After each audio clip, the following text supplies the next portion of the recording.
everyone, welcome back to Real Reds Talk, an authentic football fan channel dedicated to Manchester United. This is your Friday night news show with me and the magnetic Sam McCabe. How are you doing, Sam? I think I know, but polite for us. Physically a bit of a wreck. Went on a 7 mile hike today up Mantor, which is in the Peak District. So my legs are in pieces. And then technology issues happened later when I came back, so my headphones are in the car. Can I just ask why you decided to walk up a mountain? I didn't decide to walk up mountain. It was part of our job away day. So we do away days where the team bonds and stuff like that. And somebody's stupid suggestion was to go up a pissing mountain. So that's what I did today. Because that's what everybody wants to do on a Friday night. Oh yeah, Friday day, Friday morning. You want to be up Peak District on a train. That's exactly what I want to be doing with my life. Wow, you had an interesting Friday then. When I get to pick the activity, people are getting punished. Put it that way. Yeah. They're gonna suffer consequences. Stay tuned for that. See what happens. Look. In regards to today's show, we're not going to be climbing any mountains. But we are going to be taking a look at how the lads have been getting on during the international break with their respective countries. There's also some news on the ownership situation we want to talk about and a few other little bits as well. We want to discuss with you guys. So if you're enjoying the content, make sure you smash a like on the video, subscribe to the channel. And if you want to become a Real Red Ultra for exclusive content, a badge next to your name and a chance to appear on a show, then you can do that by becoming a member by clicking that join button next to the notification bell. Make sure you get your comments in as we go through the topics on the table. So we'll start with the international duty, Sam. England beating Italy 2-1. Now, the headline story was Luke Shaw being sent off. So we're going to start there. England played Italy in Naples last night, which I believe was their first Euro 2024 qualifier. And of course, in the Euros, we have history with Italians, like Luke Shaw has history with the Italians, being the first left back to score in a final for England. However, in this particular game, he was on the other end of the spectrum. So England was 2-1 up with goals from Rice and Kane. The Italians started piling the pressure on a little bit more, looking for that equaliser. Luke Shaw gets his first yellow card due to time wasting and then picks up his second one for a bad foul through the back of an Italian player and gets his second yellow. Aside from all the controversy and the cards and all that kind of stuff, I just wanted to ask you in general on Luke Shaw, how impressed have you been with his consistency for club and country this season? Yeah, Ten Hag's brought it back out of him, hasn't he? We saw the 6 months under Ollie where he was Roberto Carlos and probably one of the best left backs in Europe. He's even getting accolades from Roberto Carlos, and we know his legendary status and how good he was. So he was unstoppable. I think he got into the Euros Team of the Year, didn't he? Euros Team of the Tournament that year when he was there, and then he came back to United and just didn't kick on, did he? Just didn't happen. Really poor form, and then Ollie eventually got sacked. And Ragnick again wasn't able to get anything out of him, but mind you, he wasn't able to get much out of anybody, to be fair. And then when Ten Hag come in, you were thinking this could be he bought Malacia, and you think this could be Shaw on his way out here. Shaw could be being pushed out. At the start of the season, isn't it? He's brought a left back in. We obviously had those two first games where we were shocking against Brentford and Brighton, and Shaw was part of that and terrible, and he lost his place. Malacia took his place, and Malacia was in for a while, and you were thinking maybe Shaw's going to have to play backup to Malacia, but he's earned his way back in, to be credit to him. He's fought his way back in, and he's put in consistent, really, really good performances. Assists he's added to his game, his set piece delivery, his corners, his free kicks, etc. have been really, really good. And then for England, he's never been bad, has he? For England, he's always been solid and fantastic and done really, really well. Yeah. He's never been bad, and he's converted that into United form as well. And I can just say with a red card, it's only good things for United because you don't have to play another game. So that's it. I'm happy with that. That's it. I don't know if we could put a poll out potentially just for the chat.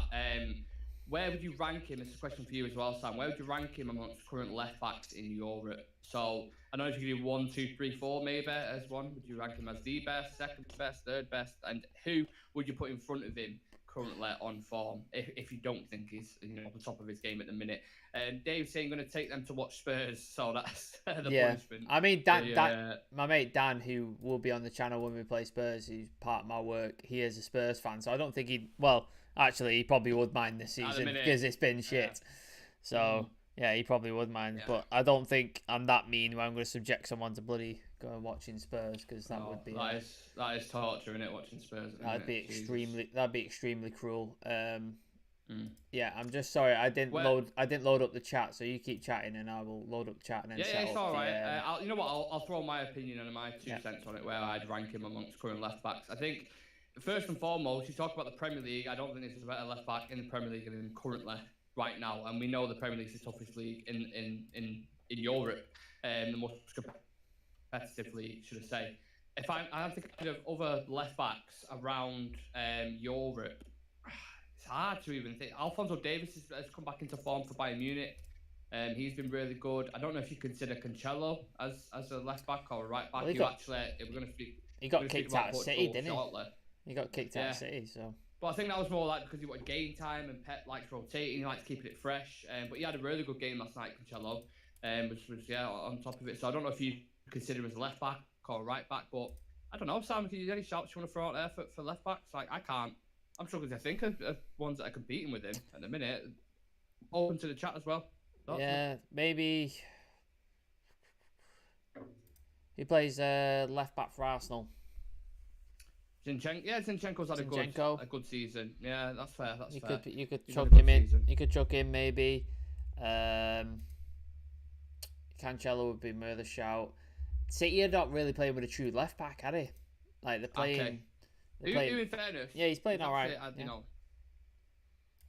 I can't. Yeah, I think Luke Shaw's probably up there. I don't watch a lot of the sort of the Serie A anymore, so I couldn't really sort of name anybody from there, but I'm sure there is some.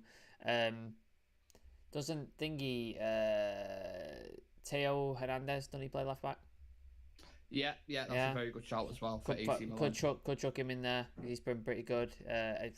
He's Portuguese as well. Is he French? No, he's French. French. Yeah, he was good for France as well in the World Cup, so I could chuck him in there. Yeah, absolutely. I think Mendes as well for Real Madrid's a good left back. Ferland Mendes, the French one, very, very good. I thought it's an interesting discussion that in a minute because I think I've seen a lot of people whenever we've done a review or whenever we're doing the ratings, a lot of people loving Luke Shaw at the minute, including our very own Adam as well. But what we're saying in the chat, Adam saying, what do you mean get when you combine Finland and Germany? Yeah, can't read that punchline out. Sorry, Adam. How are we doing? Just very quick before we get into the next bit, how are we doing on the audio front, Sam? We sound fine. Everybody's in chat says it's fine, so we'll go with it until it doesn't. Okay. Just double checking that just in case we're talking about stuff and people can't hear us. Just something to note on that situation when Luke Shaw actually did get his second yellow card.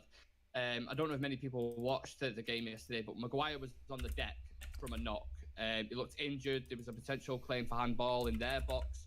So I'm not sure why that didn't get reviewed at the time. I was a bit like, well, are you not going to go have a look at that? They just continued play, and then he ended up getting his second yellow and got sent off. Like you said, though, it's not all doom and gloom, though, is it, Sam? I think if anything, for United fans, our players have played too many games this season, so there's a silver lining in that, isn't there? Rashford's not there, so that's good. Shaw's now got sent off, so he's not going to go there.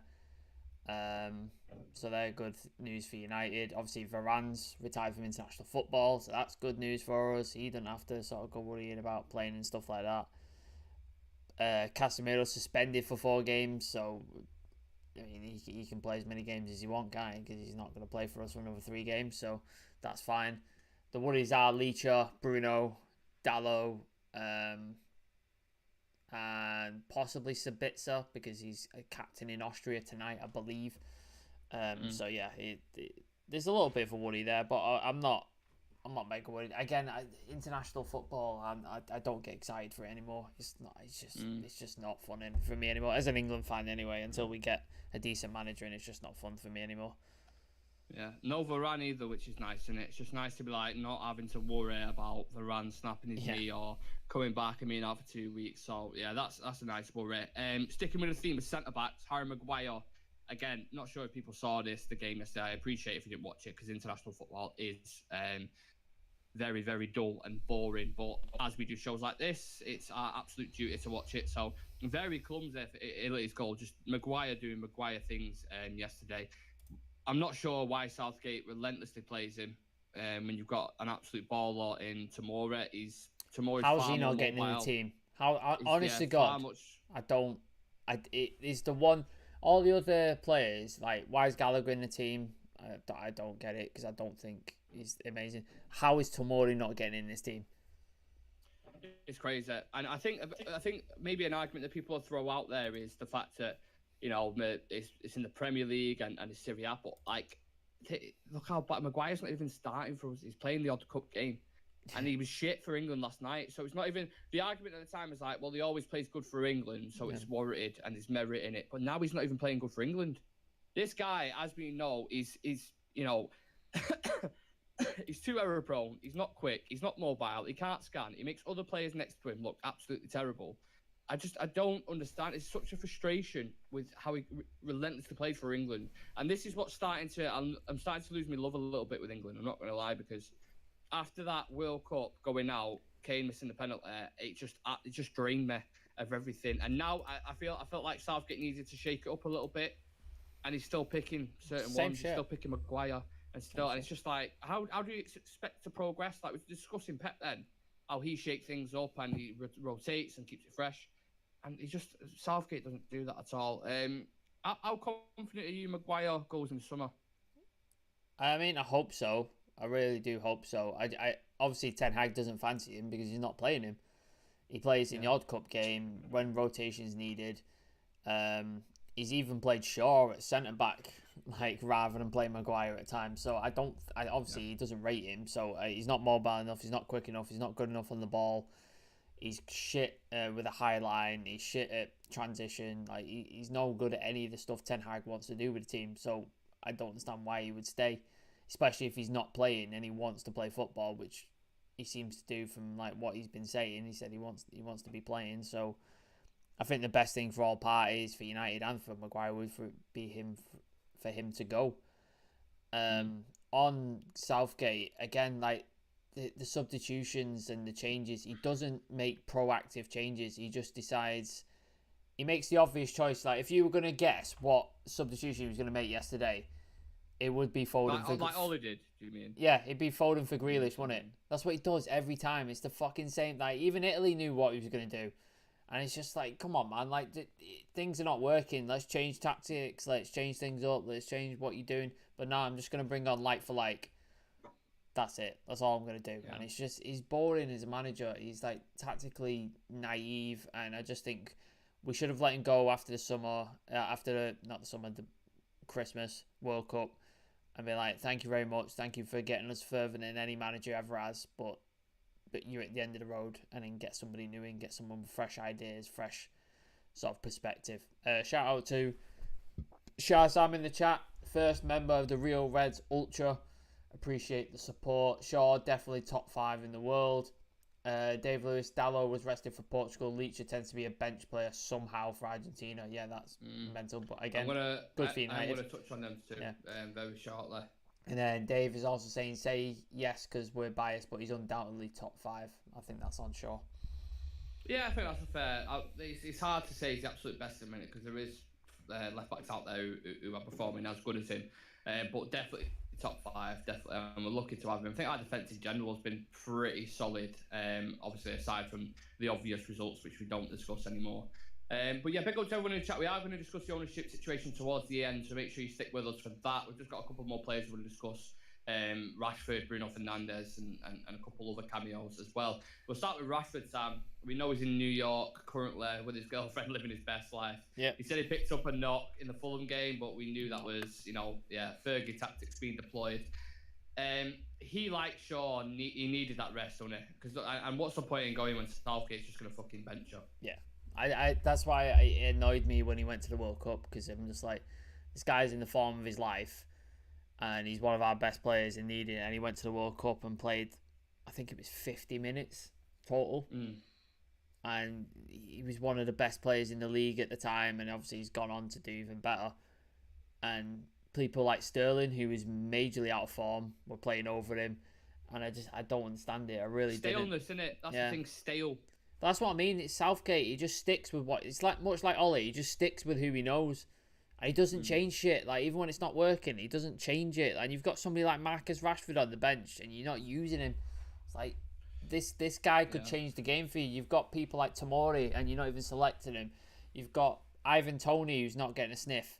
One of the best, Maddison. Ivan Toney's scoring goals for fun, and he's not even getting a sniff in the team. And it's so frustrating, man. Like it's really frustrating. But I'm glad Rashford's out in New York having fun.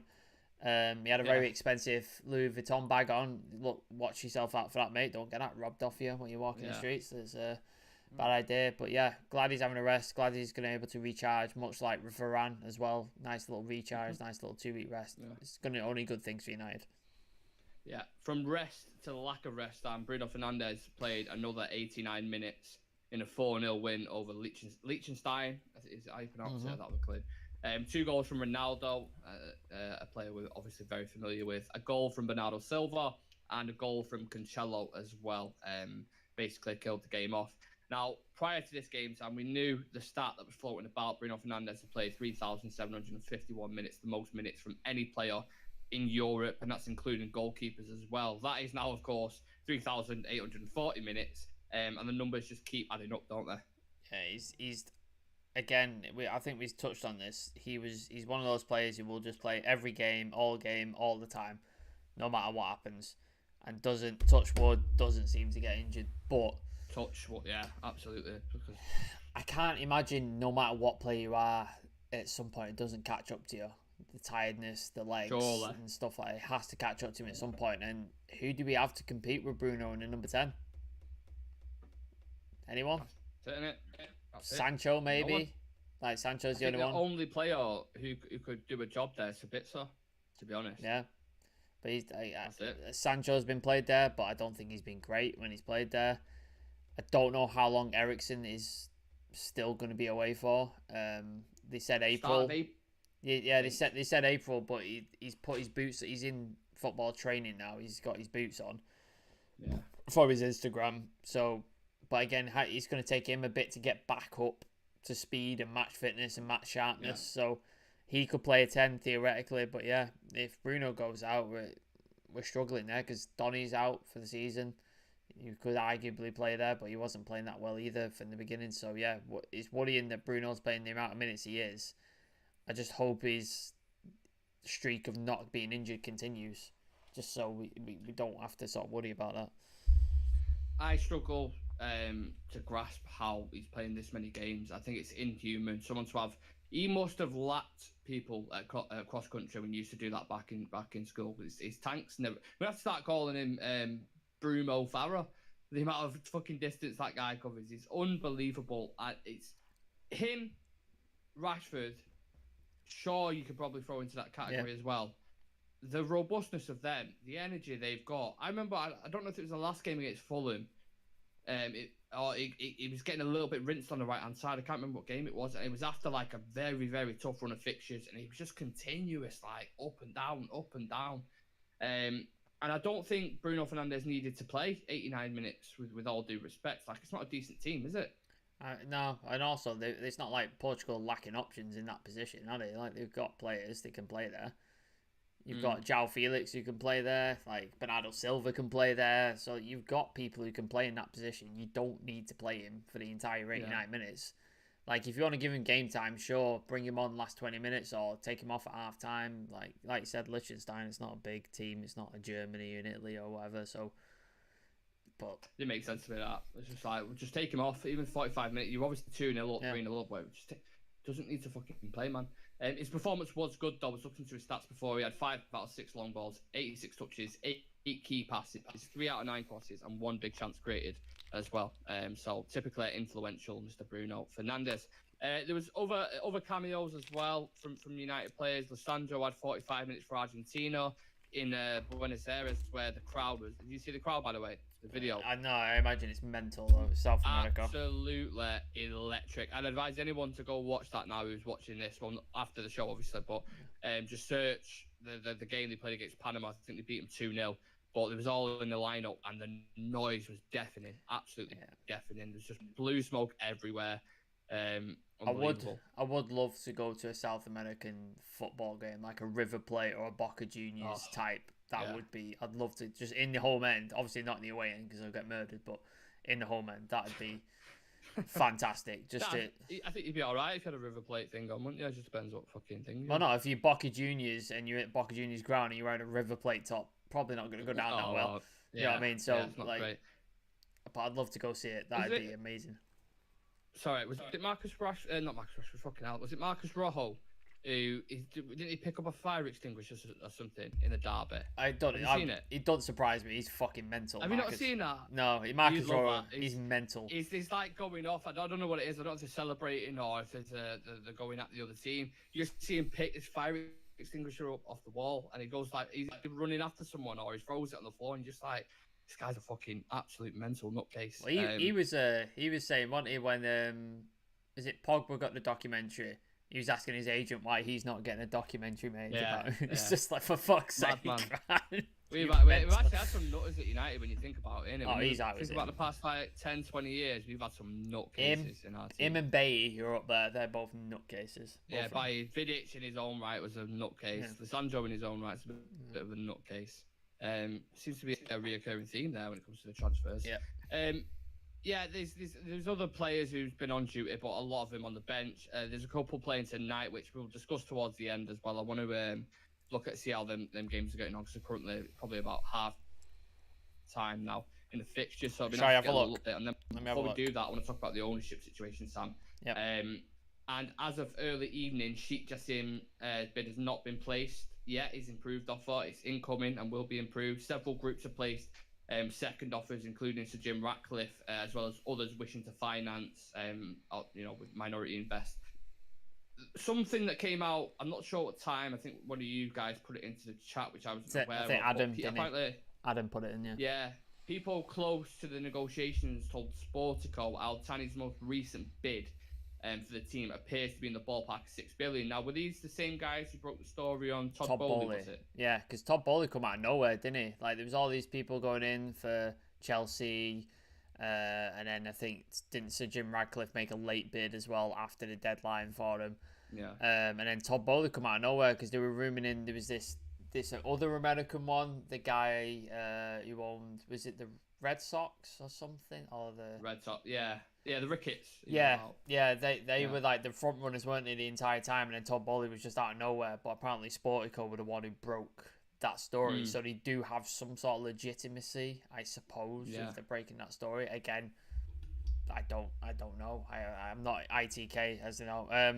Update on Austria Azerbaijan. It's half time. They're winning 2-0, and Sabitzer has scored. Oh, very interesting. I'd like to see that goal. I bet it's a banger. He only scores bangers, really. Yeah. It's just other things that are kind of correlated to this tweet and the aftermath, and other Qatari journalists saying certain things. So Jim Ratcliffe's offer has not even come close to Sheikh Jassim's offer to take over United. Do you think this is going to be a case of Qatar just blowing out the water and giving the Glazers what they want? I mean, that's what the Glazers like. There was loads of stuff yesterday, wasn't there, about nobody came close to the $6 billion, and the Glazers are holding out, and they won't take less than $6 billion. And you're just like, as a United fan, you're like, oh my god, can you just fuck off? Take your money and fuck off. Honest to God, it's getting to that point now. I'm bored of it already. I just go away. And then you've got, again, Sky Sports, legitimate journalists, Cave Sauerkraut. I was just about to ask you about that. If I could just read the quote out. Yeah, read the quote, because Jesus Christ, like. Well, the one I've got, I don't know if this is going to be the one specific one you're going to say, but he says Sheikh Jassim will be making his new bid for United later today, or over the weekend, or a different day. I think it was. I think he said he's going to make it by the end of today, or tomorrow, or over the weekend. So he's making his bid, and you don't know when. That's what you've just said there. You have no fucking idea, and you're just going, I don't know. It could be. Yeah. Do you remember that Lee Evans joke where he's taking a piss about Parcel Force? Arsenal for. I know, but then Yeah. they slip in. It's just like, oh, when are you delivering it? Oh, it could be sometime in the morning. Could be sometime in the evening. Or Who maybe knows? not at all. Yeah, That's yeah, what it reminds me yeah. of. It's just like, it might Yeah. be tomorrow. It might be today. It might be Yeah. that. That's what journalists, Sir Alex Ferguson famously said. We've all seen the video. Your job is to tell the truth, not to guesstimate. That's what You they're can't be doing. guesstimating That's on what this they kind get. of stuff. They're guessing shit. They're just absolutely Yeah. guessing shit. So I'm getting to the point now. Anything I read, I'm just like, I don't believe any of this anymore because it's just bollocks. The annoying thing is we never do anything quick. No. Everything seems to always. You talk about transfers.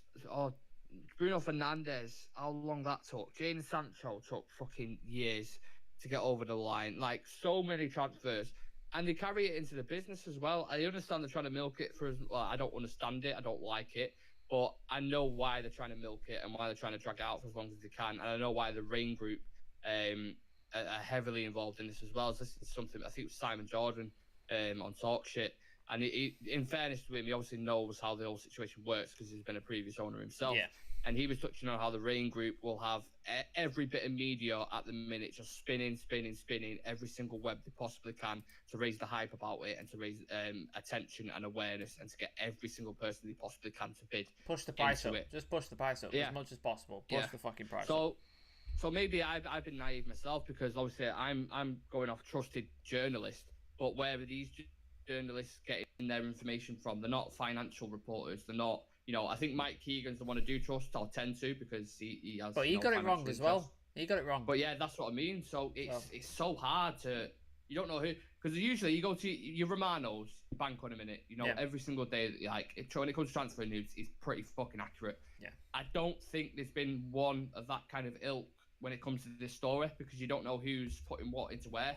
You don't know what kind of pots on the. You know what I'm saying? Yeah. Well, Mike Keegan obviously broke it, didn't he, originally with the Qatar thing? Yeah. He was on, but he got it wrong because he was saying the bids have gone in from Qatar, but on Wednesday, and then they didn't. And then he was saying that the Glazers offered the extension, which wasn't true. It's later revealed that Sir Jim Radcliffe asked for the extension for it, and then the Qataris realised it and were like, well, we're going to take it as well. We're going to take that extension as well. And then it was like, so there's just all this bullshit. So you just don't, again, you don't know what to believe. And it's getting to the point now where we're just going to have to wait and see because a lot of journalists are getting it wrong. Nobody actually knows what's going on. So you get to the point now where you just got to wait and see what happens. And that's the only way you're going to find out. I think they're all under NDAs as well, so I don't believe any of them could talk about it anyway, legally. Well, they'll be feeding that through journalists, won't they? Do you think? Like all the Qatari journalists, from what's coming out, a lot of them have been saying the bid's massive that Sheikh Jassim's going to put in. I'm just curious to know whether they're now going to put this bid in with knowledge of what the Glazers want, and they've got closer to that mark, and then they can discuss it then. Because if there's going to be another round of bids, what are we doing here? What are we even like? How long is it going to go on for? Yeah, maybe Qatar are just like, look, let's just put an end to this now, and just get the meet in the middle. Yeah. Oh no, not even meet in the middle. Just go, what do they want? $6 million, cool, right? And just pay it, and just fucking get it done. Because if it's going to go for another round, and then maybe another round and stuff, and then we end up at close to $6 billion anyway. We might. I think the Qataris might just think, well, fuck it, we'll just pay the $6 billion now. Like it's not like they haven't got the money. Do you know what I mean? Like they've got the money. No, of course not. But the thing is with that though is then how do people view you as negotiators and businessmen? Do they then start taking you for a ride a little bit because you give the Glazers what they want? That's the only thing I'd worry about. I think Glazers are just obviously shrivelly businessmen, aren't they? They're proper just horrible man, and they're just like they'll take no matter even if what they're selling isn't worth it, which it isn't, and even if they believe they've done right by the club and built it to a point which they haven't, that's what they think in their heads. So nothing is going to change that. It doesn't matter what you say, what you negotiate, what you try to claim, blah blah blah. In their heads, they think this club is worth $6 billion and they've done a great job, and nothing will ever change their minds. Nothing. Yeah. And they'll probably get it. That's the annoying thing. That's what I'm saying. So you might as well just fucking pay it, because you're never going to change their mind. You're never going to get them to lower their price. No. You know what they're like. You know what they're like. Like it's never going to happen. we've protested for 16 years, and they're still here. They don't give a shit. It's like, it's pay the money or they're not leaving. That's it. So Yeah, they've got to make a choice. absolutely. Let's see what happens with that over the weekend. I'm sure Sky Cavi's going to have his fucking 3-piece on with his little notepad guessing some shit. But we'll be keeping an eye on at least the kind of credible journalists that are breaking these stories. And if anything does break at all, we will go live for it. Of course, we'll turn on that notification bell so you don't miss a thing. Just the last little bit to touch on, Sam. It's going to be a bit of a short show today because obviously there's not much going on in regards to Manchester United apart from the ownership, which was just discussed. A couple of games going on at the minute, but the lads' teams aren't doing very well who are on Thinger. So you got Terrell Malassia's Netherlands. I doubt he's starting. I'm not going to check the lineup. And Vegas. 3-0. Vegas as well. Yeah, Vegas as well. Let's see if any of them are playing. No, Ake's starting at left back, and Memphis is starting up top. So, of course, none of them two are playing. But they're getting beat, they're getting smashed by France 3-0. Griezmann, Mbappe, Upamecano scoring for Flinders. 2-0 from Belgium. Let's see who scored for Belgium. Lukaku. Oh, twice. A brace for Lukaku. Nice. Get on that. Would you take him back? Nope. No. Not even now. Not even if we needed him on a 6-month loan. Not if they paid me for him to come back. Wow, that is harsh. Who else have we got playing? I mean, Austria winning 2-0 and Sabitzer scored, so that's pretty good. Ooh. Yeah, that's not bad. I'm just looking at 3-0 Austria, apparently. I gone 3-0 up. He's always scored twice. He scored twice? He scored twice. Wow. Yeah. Very interesting. He's just scored recently, 51 minutes. Where's he playing? He was captain as well, wasn't he? For Austria. Doing bits under Ragnick, apparently. So they play like a 4-4-2 at the minute. He's putting in the world. The other performance, fair play to you, a bit so. I think that's pretty much it as far as international action goes on. So obviously wish them all the best. No injuries, please. On your way back. God, please not. I'm not sure how many more games there is, international games. If it's because obviously we've got another week, haven't we? We've got until Premier League football. I think is that right? I think there's a game Monday for England, I believe, and then there's a game Wednesday. Yeah, so we play Newcastle on the 2nd of April. Yeah. So that's in 7. Yeah. So it should be in about a week's time. I think we play them on a Sunday. So just over a week, and we've got Premier League football back. Thank fucking God. Because I hate international breaks. They wind me up. Do you know, at least this is competitive international breaks. I hate the international break where it's just we're playing friendlies for the fuck of it. Why are we paying Cyprus in the middle of fucking September for no pissing reason? Don't understand. Sorry about that. I'm just going to read out a couple of comments. Oh, yeah, so someone's just put in Noah Theodos just put 3-0. Marcel Sabitzer scored his 2nd goal. Fantastic news. JBM saying Shaw is top 1 on England as well. He's putting him in the top spot. Fair play. Fair play to you. Yeah, by the way, if you guys haven't subscribed, please do smash the like on the video and join the ever-growing community. If you want to become a member, just click the join button next to the notification bell as well. That pretty much concludes everything we have for today. Like we said, it's international break. We know, guys, it's not glittering with stuff around United. But look, we still had the lads have been performing for their international teams. We wanted to discuss their performances. We've discussed the ownership situation, most up to date we can, and the ongoing fixtures. So what show we got tomorrow, Sam? I can't remember. Not sure. Look on this schedule. That's not scheduled. That's real. By the way, on Monday, it'll be a very interesting game for Adam of Real Reds. Ireland will be playing France. Oh, they're about to get slapped. Adam's not going to have a good time on Monday. Maybe Evan Ferguson could put in a bit of a will there. Maybe it's revenge. Remember when he turned up on the channel in his French kit, in his mustache and his fucking bagel? Yeah. It's a bit of revenge. I actually forgot about that. Bit of revenge.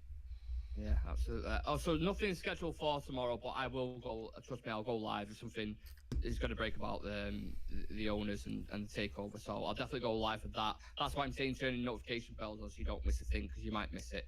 And then Sunday we have Sunday Social. So make sure you stay tuned. Have a lovely weekend. Make sure you follow us on socials, Real Reds Talk on Instagram, Twitter, and TikTok. And I think that's everything. be fair. So yeah, unless keep you an eye wanna out. say anything, Sam. Yeah, keep an eye out next week. We're gonna have some guests on. Jonathan Schrager's coming back on the channel. Jay Motti, I spoke to him today. He's definitely up for coming on the channel. Your audio cut out then. Just say that again, sorry. Yeah, so a couple of guests on the channel. Jonathan Schrager is coming on the channel next week. Jay Motti will be on the channel next week also. Just trying to finalize dates and stuff like that, and then obviously we'll let you know on the schedule. And then we might have another surprise guest next week. I'm in the middle of sorting it out, so keep your eyes glued. It'll be a fun one. Fergie related. Yeah. I'll leave it at that. I'll leave it at that. Yeah. You'll see. But this is what I mean by supporting the community, by supporting the channel, by becoming a member, by even subscribing. We managed to get these really, really good guests on, and that's only going to improve and only get better the more you guys support. So thank you everyone for tuning in. Have a lovely weekend, and me and Sam will see you over the weekend, of course. Peace.